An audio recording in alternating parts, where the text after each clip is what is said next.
Vikrant Rudra direction లో విజయ రామరాజు హీరోగా, షేజా rose హీరోయిన్గా నటించిన మూవీ అర్జున్ చక్రవర్తి. ఈ సినిమా 46 ఇంటర్నేషనల్ ఫిల్మ్ అవార్డులు దక్కించుకోవడం విశేషం. ఇది రీసెంట్ గా అమెజాన్ ప్రైమ్ ఓటీటీలో స్ట్రీమింగ్ అవుతుంది. కథ విషయానికి వస్తే, రంగయ్య కబడ్డీ ప్లేయర్.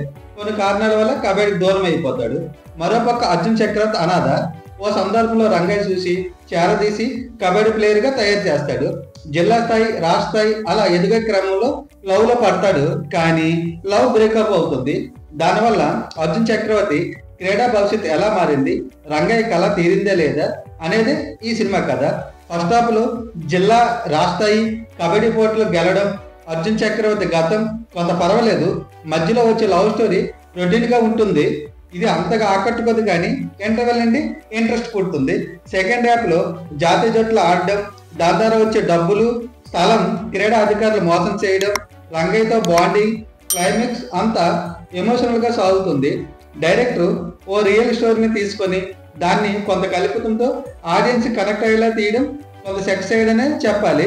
అర్జున్ చక్రవర్తి పాత్రలో విజయ రామరాజు, రంగయ్య పాత్రలో దయానంద్ రెడ్డి చాలా బాగా యాక్ట్ చేశారు. సినిమాటోగ్రఫీ, బీజిఎం కొంత ప్లస్ అయిందని చెప్పాలి. ఓవరాల్ గా ఈ సినిమా అయితే ఆకట్టుకుంటుంది.